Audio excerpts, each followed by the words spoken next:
श्रीगणेशाय नमः। अथ श्री लघु विष्णु सहस्रनाम स्तोत्रम्। अलम् नाम सहस्रेण केशवोऽर्जुनमब्रवीत्। शृणु मे पार्थ नामानि यैश्च तुष्यामि सर्वदा। केशवः पुण्डरीकाक्षः स्वयंभूर्मधुसूदनः। दामोदरो हृषीकेशः पद्मनाभो जनार्दनः। विश्वक्सेनो वासुदेवो हरिर्नारायणस्तथा। अनन्तश्च प्रबोधश्च सत्यः कृष्णः सुरोत्तमः। आदिकर्ता वराहश्च वैकुण्ठो विष्णुरच्युतः। श्रीधरः श्रीपतिः श्रीमान् पक्षिराजध्वजस्तथा। एतानि मम नामानि विद्यार्थी ब्राह्मणः पठेत्। क्षत्रियो विजयस्यार्थे वैश्यो धनसमृद्धये। नाग्निराजभयं तस्य न चोरात्पन्नगाद्भयम्। राक्षसेभ्यो भयं नास्ति व्याधिभिर्नैव पीड्यते। इदं नाम सहस्रं तु केशवेनोद्धृतं स्तवम्।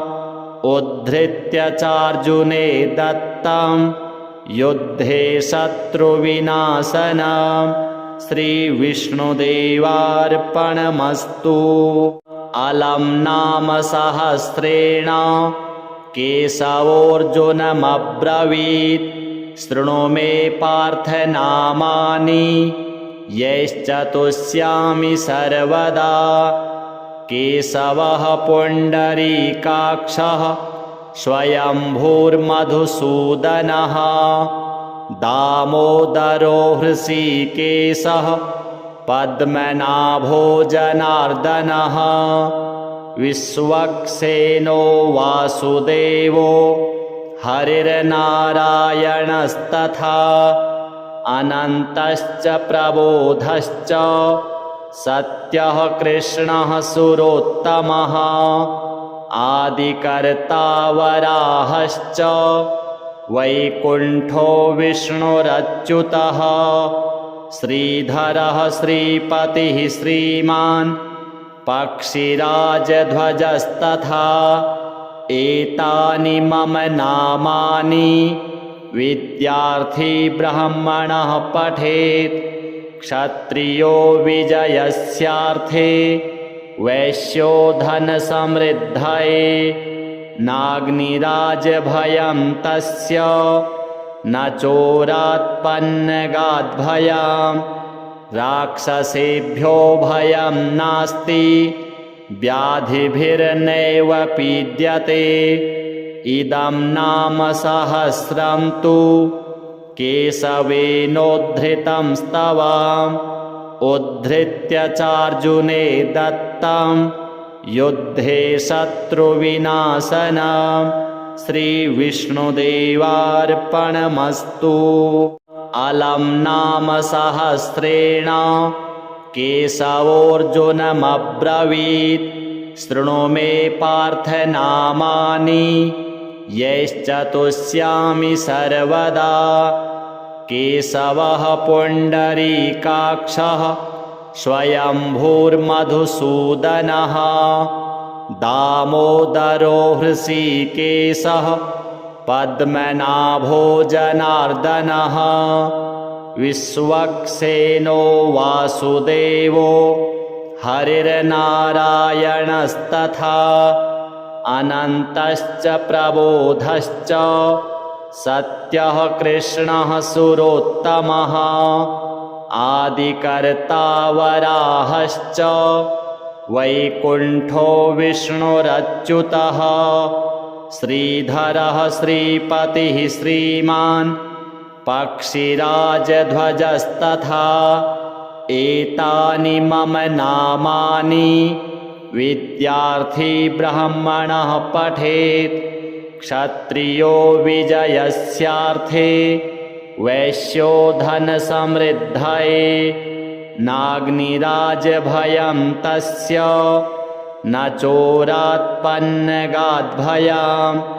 राक्षसेभ्यो भयं नास्ति व्याधिभिर्नैव पीड्यते।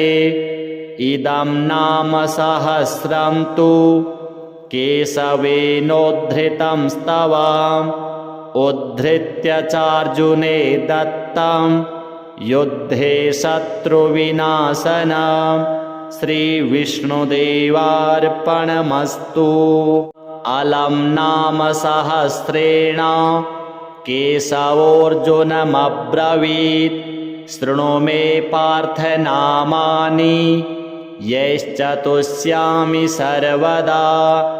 केशवः पुण्डरीकाक्षः स्वयंभूर्मधुसूदनः। दामोदरो हृषीकेशः पद्मनाभो जनार्दनः। विश्वक्सेनो वासुदेवो हरिर्नारायणस्तथा। अनन्तश्च प्रबोधश्च सत्यः कृष्णः सुरोत्तमः। आदिकर्ता वराहश्च वैकुण्ठो विष्णुरच्युतः। श्रीधरः श्रीपतिः श्रीमान् पक्षिराजध्वजस्तथा। एतानि मम नामानि विद्यार्थी ब्राह्मणः पठेत्। क्षत्रियो विजयस्यार्थे वैश्यो धनसमृद्धये नाग्निराजभयं तस्य न चोरात्पन्नगाद्भयम्। राक्षसेभ्यो भयं नास्ति व्याधिभिर्नैव पीड्यते। इदं नाम सहस्रं तु केशवेनोद्धृतं स्तवम्। उद्धृत्य चार्जुने दत्तं युद्धे शत्रुविनाशनम्। श्रीविष्णुदेवार्पणमस्तु। अलं नाम सहस्रेण केशवोऽर्जुनमब्रवीत्। शृणु मे पार्थ नामानि यैश्चतुष्यामि सर्वदा। केशवः पुण्डरीकाक्षः स्वयंभूर्मधुसूदनः। दामोदरो हृषीकेशः पद्मनाभो जनार्दनः।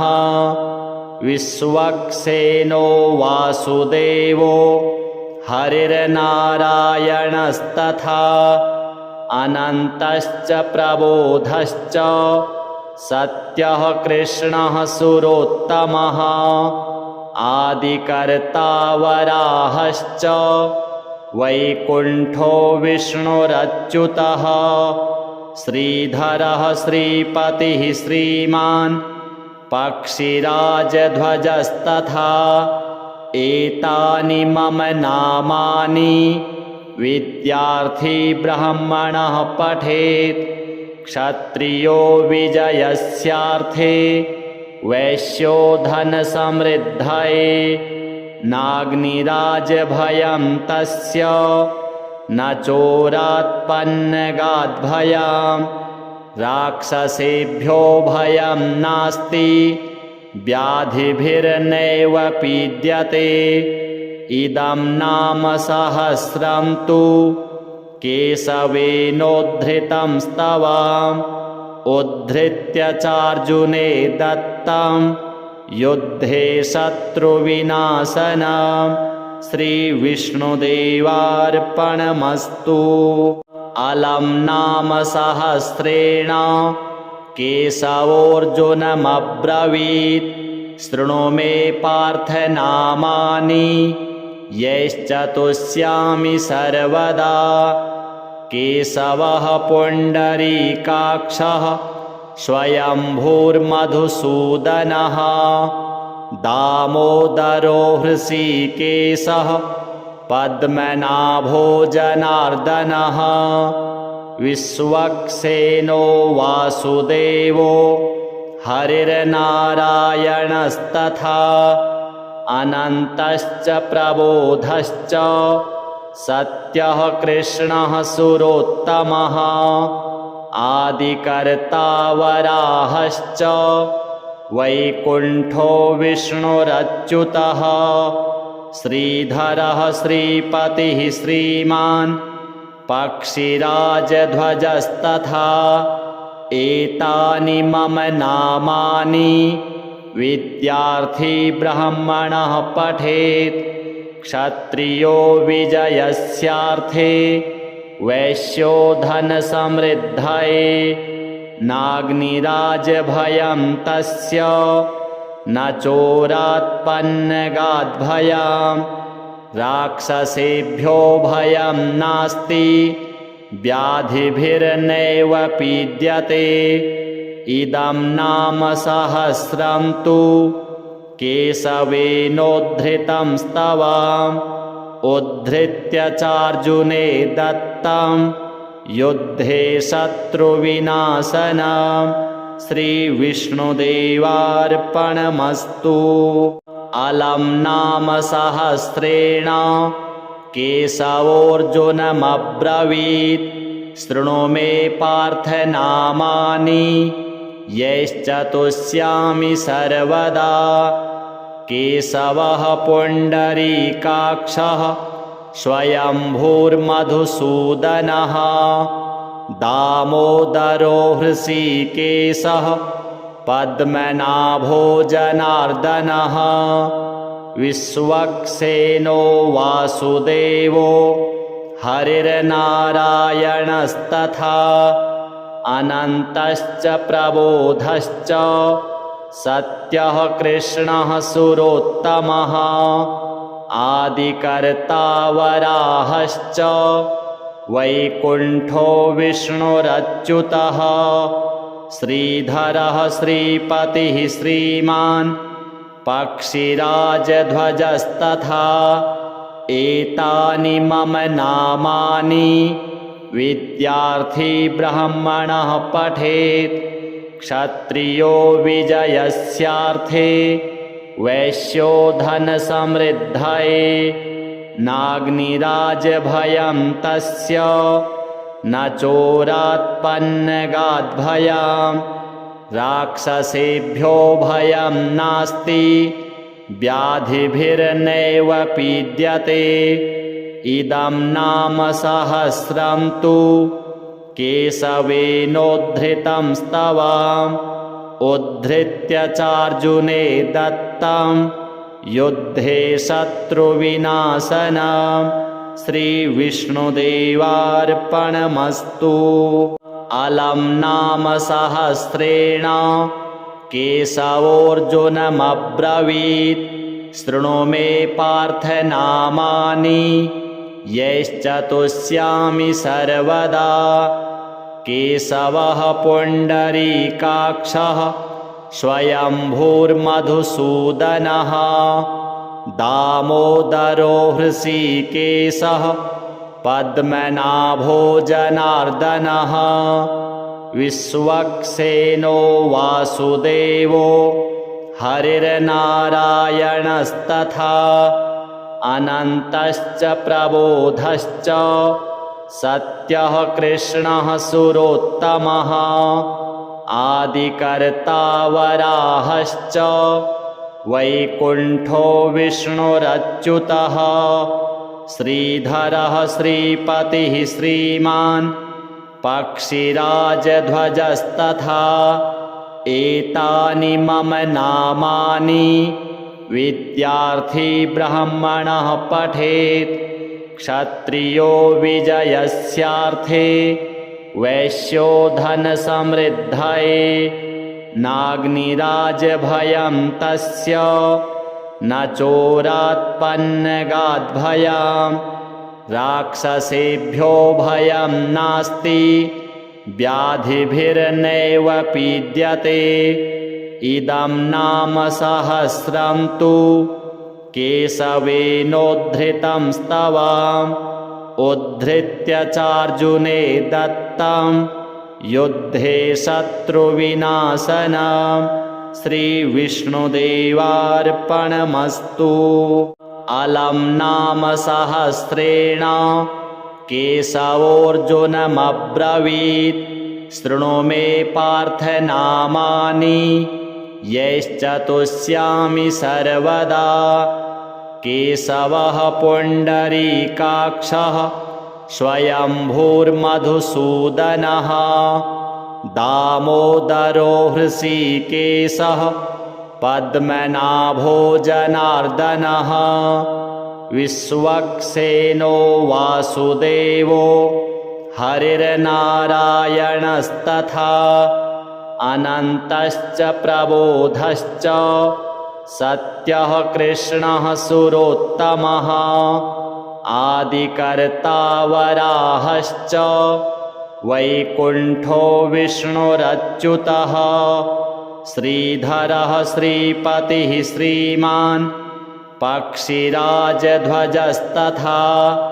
एतानि मम नामानि विद्यार्थी ब्राह्मणः पठेत्। क्षत्रियो विजयस्यार्थे वैश्यो धनसमृद्धये। नाग्निराजभयं तस्य न चोरात्पन्नगाद्भयम्। राक्षसेभ्यो भयं नास्ति व्याधिभिर्नैव पीड्यते। इदं नाम सहस्रं तु केशवेनोद्धृतं स्तवम्। उद्धृत्य चार्जुने दत्तं युद्धे शत्रुविनाशनम्। श्रीविष्णुदेवार्पणमस्तु। अलं नाम सहस्रेण केशवोऽर्जुनमब्रवीत्। शृणु मे पार्थ नामानि यैश्चतुष्यामि सर्वदा। केशवः पुण्डरीकाक्षः स्वयंभूर्मधुसूदनः। दामोदरो हृषीकेशः पद्मनाभो जनार्दनः। विश्वक्सेनो वासुदेवो हरिर्नारायणस्तथा। अनन्तश्च प्रबोधश्च सत्यः कृष्णः सुरोत्तमः। आदिकर्ता वराहश्च वैकुण्ठो विष्णुरच्युतः। श्रीधरः श्रीपतिः श्रीमान् पक्षिराजध्वजस्तथा। एतानि मम नामानि विद्यार्थी ब्राह्मणः पठेत्। क्षत्रियो विजयस्यार्थे वैश्यो धनसमृद्धये। नाग्निराजभयं तस्य न चोरात्पन्नगाद्भयम्। राक्षसेभ्यो भयं नास्ति व्याधिभिर्नैव पीड्यते। इदं नाम सहस्रं तु केशवेनोद्धृतं स्तवम्। उद्धृत्य चार्जुने दत्तं युद्धे शत्रुविनाशनम्। श्रीविष्णुदेवार्पणमस्तु। अलं नाम सहस्रेण केशवोऽर्जुनमब्रवीत्। शृणु मे पार्थ नामानि यैश्चतुष्यामि सर्वदा। केशवः पुण्डरीकाक्षः स्वयंभूर्मधुसूदनः। दामोदरो हृषीकेशः पद्मनाभो जनार्दनः। विश्वक्सेनो वासुदेवो हरिर्नारायणस्तथा। अनन्तश्च प्रबोधश्च सत्यः कृष्णः सुरोत्तमः। आदिकर्ता वराहश्च वैकुण्ठो विष्णुरच्युतः श्रीधरः श्रीपतिः श्रीमान् पक्षिराजध्वजस्तथा एतानि मम नामानि विद्यार्थी ब्राह्मणः पठेत् क्षत्रियो विजयस्यार्थे वैश्यो धनसमृद्धये नाग्निराजभयं तस्य न चोरात्पन्नगाद्भयम् राक्षसेभ्यो भयं नास्ति व्याधिभिर्नैव पीड्यते इदं नाम सहस्रं तु केशवेनोद्धृतं स्तवम् उद्धृत्य चार्जुने दत्तं युद्धे शत्रुविनाशनं श्रीविष्णुदेवार्पणमस्तु। अलं नाम सहस्रेण केशवोऽर्जुनमब्रवीत् शृणु मे पार्थ नामानि यैश्चतुष्यामि सर्वदा केशवः पुण्डरीकाक्षः स्वयंभूर्मधुसूदनः दामोदरो हृषीकेशः पद्मनाभो जनार्दनः विश्वक्सेनो वासुदेवो हरिर्नारायणस्तथा अनन्तश्च प्रबोधश्च सत्यः कृष्णः सुरोत्तमः आदिकर्ता वराहश्च वैकुण्ठो विष्णुरच्युतः श्रीधरः श्रीपतिः श्रीमान् पक्षिराजध्वजस्तथा एतानि मम नामानि विद्यार्थी ब्राह्मणः पठेत् क्षत्रियो विजयस्यार्थे वैश्यो धनसमृद्धये नाग्निराजभयं तस्य न चोरात्पन्नगाद्भयम् राक्षसेभ्यो भयं नास्ति व्याधिभिर्नैव पीड्यते इदं नाम सहस्रं तु केशवेनोद्धृतं स्तवम् उद्धृत्य चार्जुने दत्तं युद्धे शत्रुविनाशनं श्रीविष्णुदेवार्पणमस्तु। अलं नाम सहस्रेण केशवोऽर्जुनमब्रवीत् शृणु मे पार्थ नामानि यैश्चतुष्यामि सर्वदा केशवः पुण्डरीकाक्षः स्वयंभूर्मधुसूदनः दामोदरो हृषीकेशः पद्मनाभो जनार्दनः विश्वक्सेनो वासुदेवो हरिर्नारायणस्तथा अनन्तश्च प्रबोधश्च सत्यः कृष्णः सुरोत्तमः आदिकर्ता वराहश्च वैकुण्ठो विष्णुरच्युतः श्रीधरः श्रीपतिः श्रीमान् पक्षिराजध्वजस्तथा एतानि मम नामानि विद्यार्थी ब्राह्मणः पठेत् क्षत्रियो विजयस्यार्थे वैश्यो धनसमृद्धये नाग्निराजभयं तस्य न चोरात्पन्नगाद्भयम् राक्षसेभ्यो भयं नास्ति व्याधिभिर्नैव पीड्यते इदं नाम सहस्रं तु केशवेनोद्धृतं स्तवम् उद्धृत्य चार्जुने दत्तं युद्धे शत्रुविनाशनं श्रीविष्णुदेवार्पणमस्तु। अलं नाम सहस्रेण केशवोऽर्जुनमब्रवीत् शृणु मे पार्थ नामानि यैश्च तुष्यामि सर्वदा। केशवः पुण्डरीकाक्षः स्वयंभूर्मधुसूदनः दामोदरो हृषीकेशः पद्मनाभो जनार्दनः विश्वक्सेनो वासुदेवो हरिर्नारायणस्तथा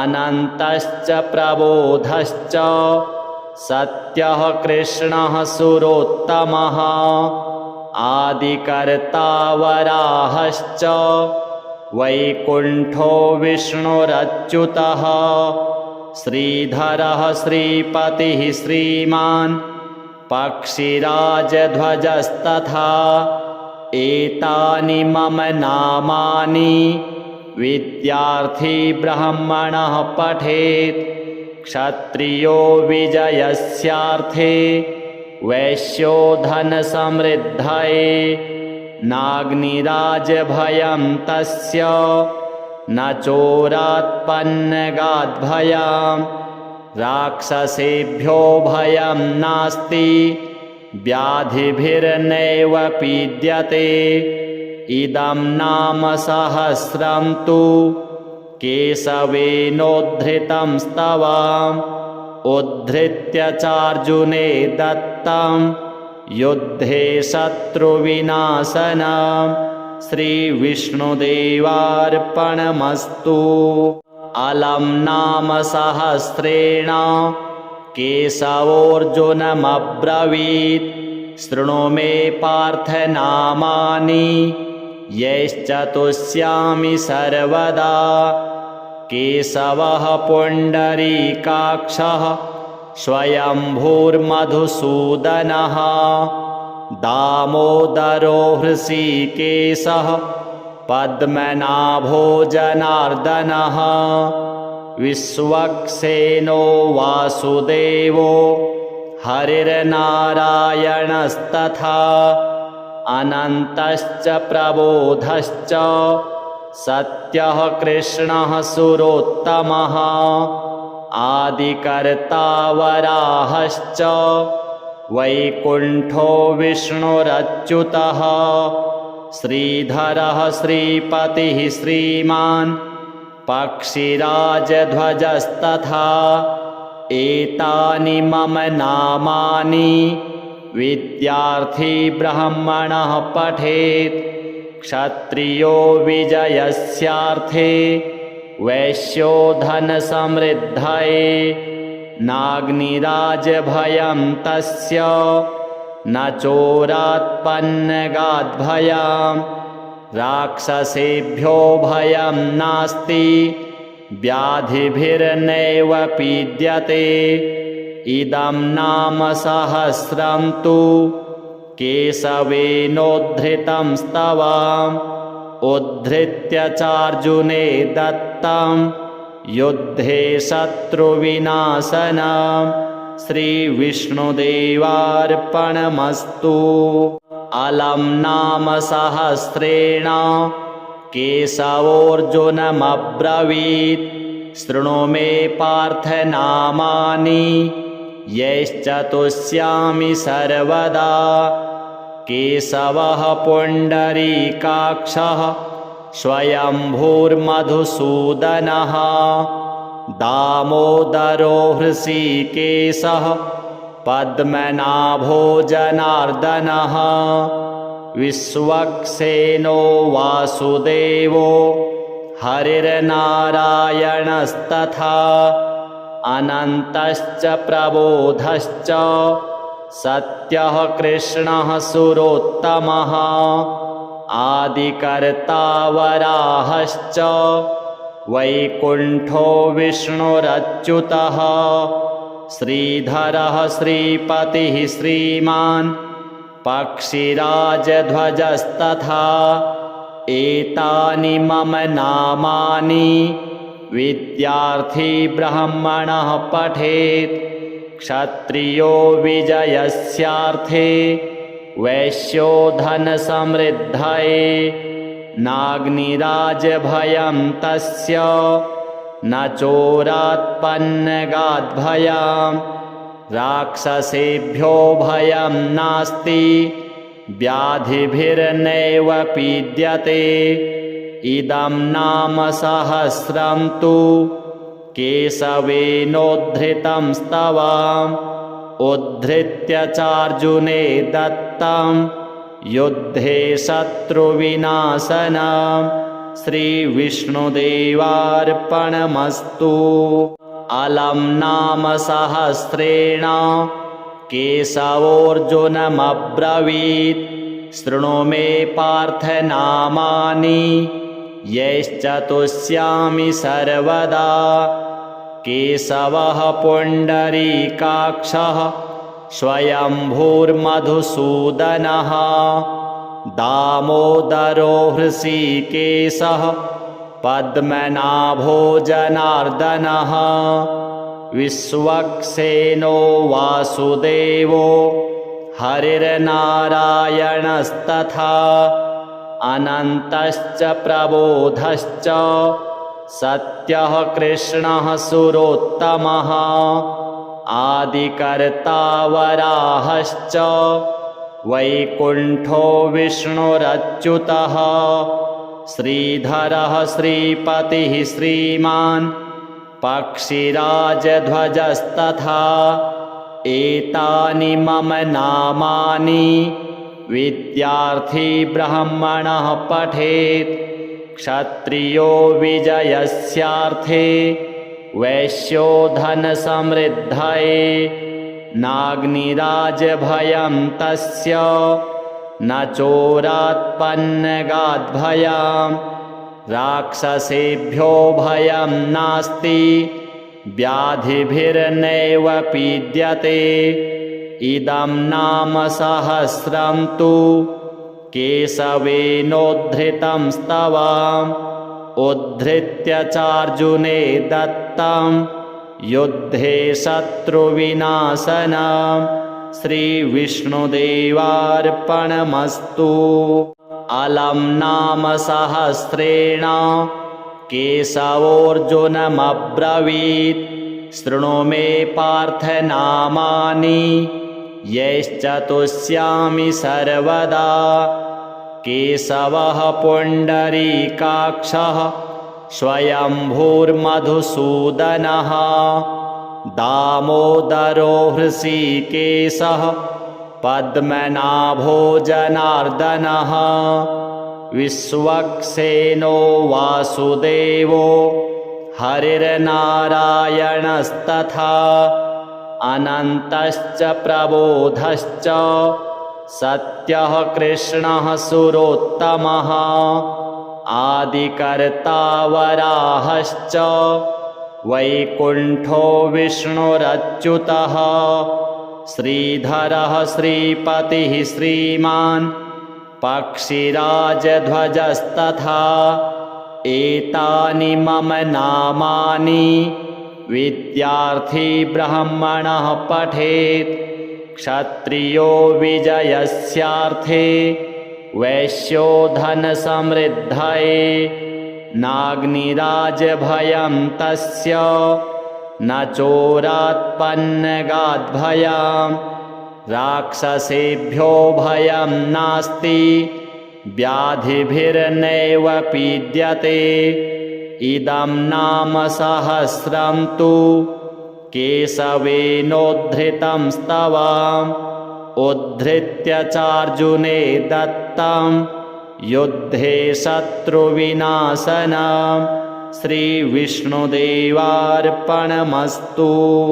अलं नाम सहस्रेण केशवोऽर्जुनमब्रवीत् शृणु मे पार्थ नामानि यैश्च तुष्यामि सर्वदा। केशवः पुण्डरीकाक्षः स्वयंभूर्मधुसूदनः दामोदरो हृषीकेशः पद्मनाभो जनार्दनः विश्वक्सेनो वासुदेवो हरिर्नारायणस्तथा अनन्तश्च प्रबोधश्च सत्यः कृष्णः सुरोत्तमः आदिकर्ता वराहश्च वैकुण्ठो विष्णुरच्युतः श्रीधरः श्रीपतिः श्रीमान् पक्षिराजध्वजस्तथा एतानि मम नामानि विद्यार्थी ब्राह्मणः पठेत् क्षत्रियो विजयस्यार्थे वैश्यो धनसमृद्धये नाग्निराजभयं तस्य न चोरात्पन्नगाद्भयं राक्षसेभ्यो भयं नास्ति व्याधिभिर्नैव पीड्यते इदं नाम सहस्रं तु केशवेनोद्धृतं स्तवम् उद्धृत्य चार्जुने दत्तं युद्धे शत्रुविनाशनं श्रीविष्णुदेवार्पणमस्तु। अलं नाम सहस्रेण केशवोऽर्जुनमब्रवीत् शृणु मे पार्थ नामानि यैश्चतुष्यामि सर्वदा केशवः पुण्डरीकाक्षः स्वयंभूर्मधुसूदनः दामोदरो हृषीकेशः पद्मनाभो जनार्दनः विश्वक्सेनो वासुदेवो हरिर्नारायणस्तथा अनन्तश्च प्रबोधश्च सत्यः कृष्णः सुरोत्तमः आदिकर्ता वराहश्च वैकुण्ठो विष्णुरच्युतः श्रीधरः श्रीपतिः श्रीमान् पक्षिराजध्वजस्तथा एतानि मम नामानि विद्यार्थी ब्राह्मणः पठेत् क्षत्रियो विजयस्यार्थे वैश्यो धनसमृद्धये नाग्निराजभयं तस्य न चोरात्पन्नगाद्भयं राक्षसेभ्यो भयं नास्ति व्याधिभिर्नैव पीड्यते इदं नाम सहस्रं तु केशवेनोद्धृतं स्तवम् उद्धृत्य चार्जुने दत्तं युद्धे शत्रुविनाशनं श्रीविष्णुदेवार्पणमस्तु। अलं नाम सहस्रेण केशवोऽर्जुनमब्रवीत् शृणु मे पार्थ नामानि यैश्चतुष्यामि सर्वदा केशवः पुण्डरीकाक्षः स्वयंभूर्मधुसूदनः दामोदरो हृषीकेशः पद्मनाभो जनार्दनः विश्वक्सेनो वासुदेवो हरिर्नारायणस्तथा अनन्तश्च प्रबोधश्च सत्यः कृष्णः सुरोत्तमः आदिकर्ता वराहश्च वैकुण्ठो विष्णुरच्युतः श्रीधरः श्रीपतिः श्रीमान् पक्षिराजध्वजस्तथा एतानि मम नामानि विद्यार्थी ब्राह्मणः पठेत् क्षत्रियो विजयस्यार्थे वैश्यो धनसमृद्धये नाग्निराजभयं तस्य न चोरात्पन्नगाद्भयं राक्षसेभ्यो भयं नास्ति व्याधिभिर्नैव पीड्यते इदं नाम सहस्रं तु केशवेनोद्धृतं स्तवम् उद्धृत्य चार्जुने दत्तं युद्धे शत्रुविनाशनं श्रीविष्णुदेवार्पणमस्तु।